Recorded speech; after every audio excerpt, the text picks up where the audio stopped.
Hey, everybody. Welcome back if you're returning. Welcome if you're new here. And thank you so much for joining me today. We are using the Soul's Journey lesson cards by James Van Praagh. Been a long time since I've had these out. And I did finally look, I'm really hoping this works out, but I've got my office actually set up now. So I'm trying a new mic. I hope to God the sound is okay. I did a test, but I was kind of tired of having the thing here.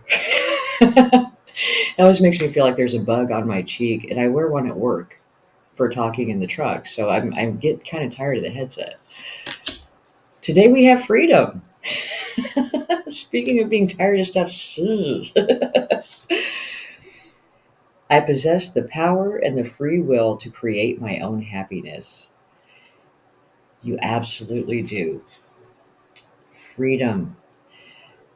That, I think, for most of us, is our drive for the things that we want to accomplish is to have creative freedom, to have personal autonomy, to not be under someone else's thumb all the time, having to follow rules. We did that. We did that as children. And as adults, we really just crave freedom.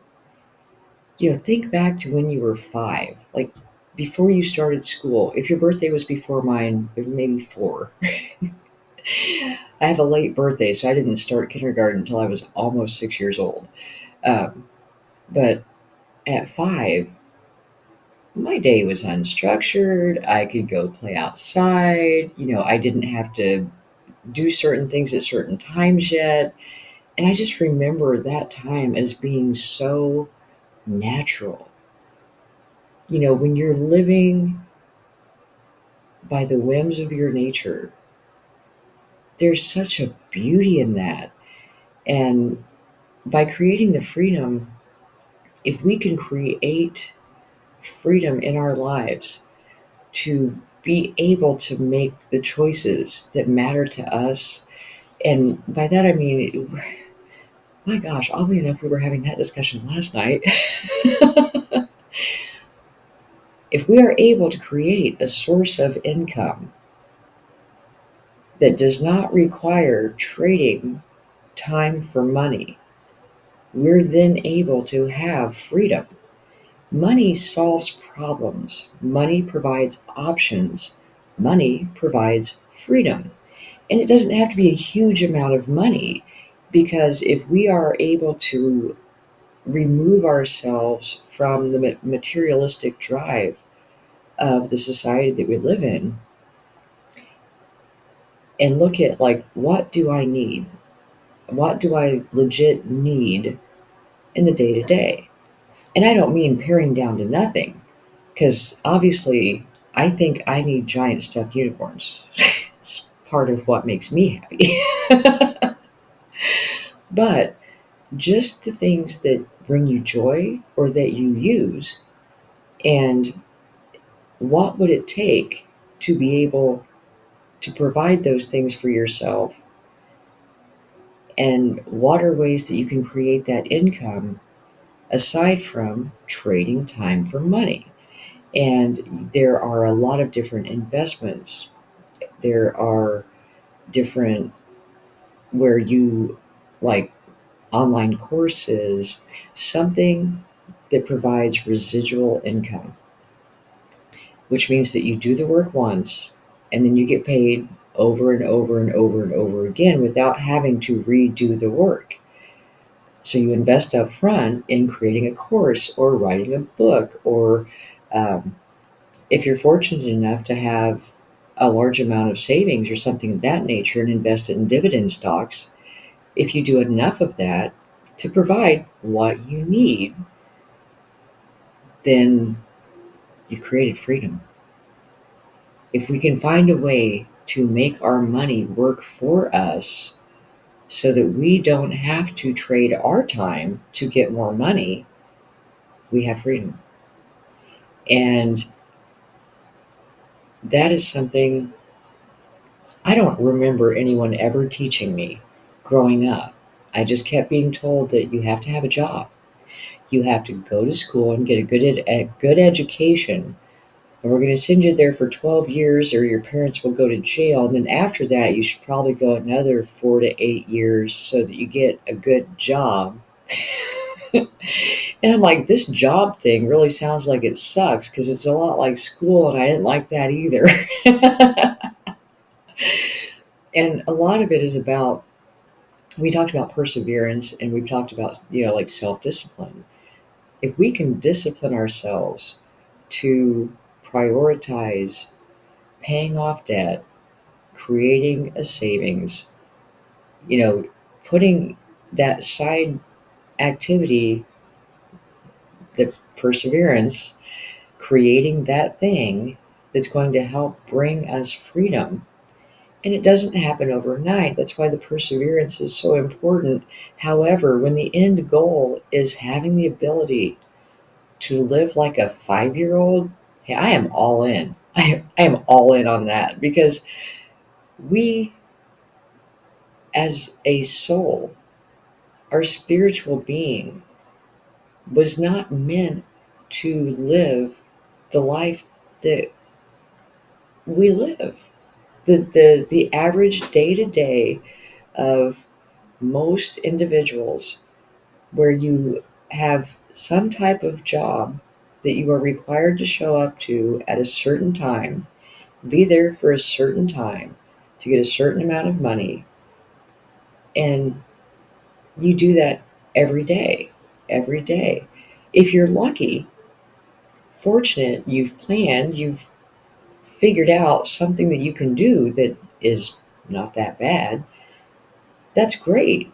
But at the same time, even if it's not that bad, imagine how much better it would be if you woke up when you felt like it, and you might have a few things to do on your own time when you felt like it. And we do better work when we do things when it strikes us.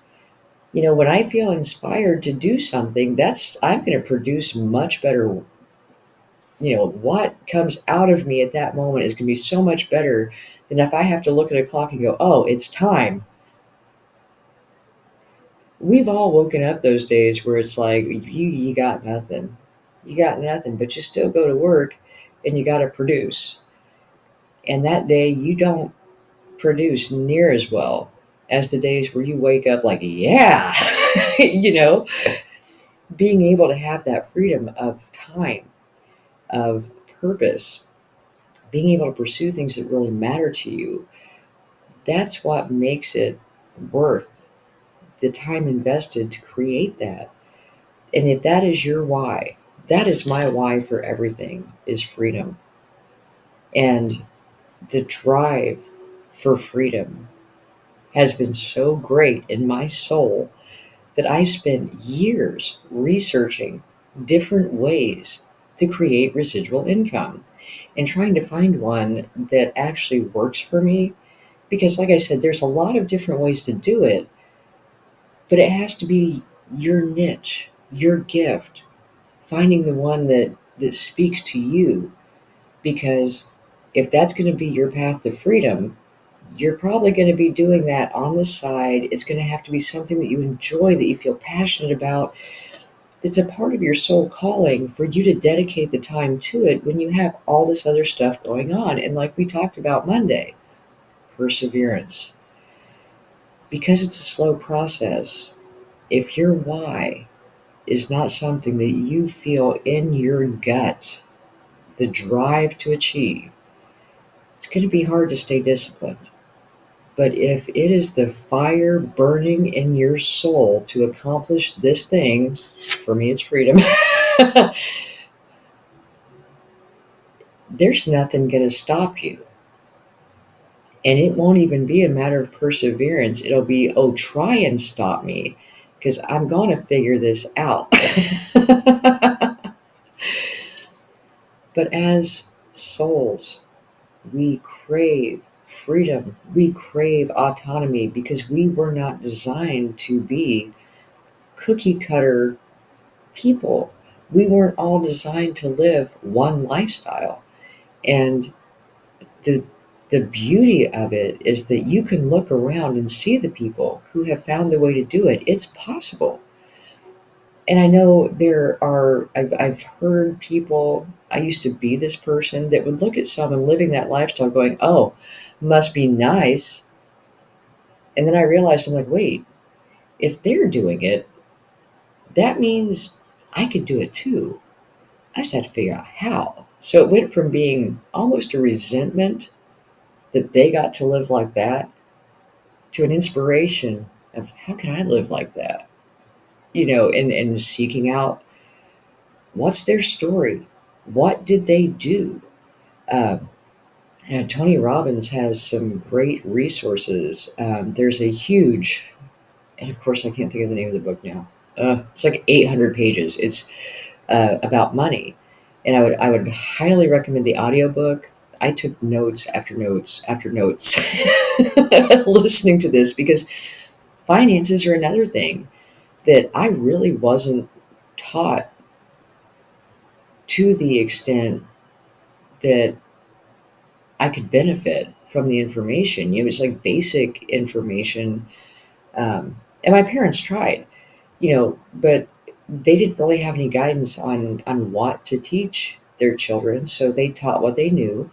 And my dad was very good with the stock market and things like that. But, you know, I only got part of the information. And because I wanted to know more and more and more. And so I read or listened to the Tony Robbins book. There's so many resources available out there on how to make residual income, what side hustles pay what, where you can invest your time for the biggest return on investment. And you can never go wrong with growing and learning. And the more you know,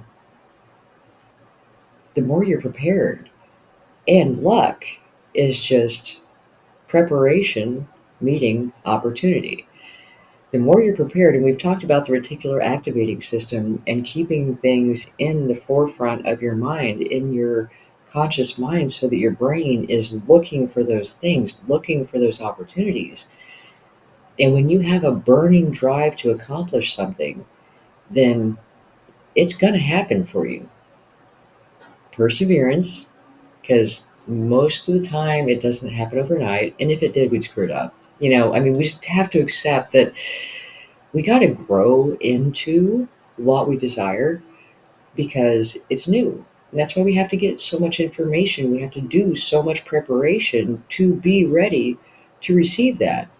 And if we got freedom all of a sudden without having had to learn how to maintain our income for our needs and things like this, we'd blow it. We would blow it. I would. I'd have a whole room full of stuffed unicorns. But that's the thing. We do possess the power and the free will to create our own happiness. First step, identify what that is for you. What does that look like for you? If you could create the most beautiful life you could imagine, what would that entail? And then reverse engineer it. Okay, how much would it cost to set that up? How much would it cost to maintain it? What jobs, side hustles, endeavors can create that kind of money? How do I get the information and knowledge to be able to do that side hustle, endeavor, business? All the information is available, but the most important thing is to identify what is my happiness? What does that look like? And what's it going to take to create it? And then get started. And perseverance. Yeah, we don't want to forget that part. Don't quit. Get started and don't quit. Small daily actions to get you where you want to be, and you'll get there. You'll have it. Once you have set the intention and committed to the daily actions, nothing will stop you but you. So don't do that to you, okay? You deserve to have the life of your desires, your deepest desires brought into reality. And we're all here with the ability to create it. We're never told that. So today, I hope that you are able to at least take the first steps to figuring out, what is my happiness? What's the first thing I can do to start creating it? And I wish you the most wonderful journey in reaching that destination. I hope this helps. Thank you so much for joining me today, and I will talk to you soon.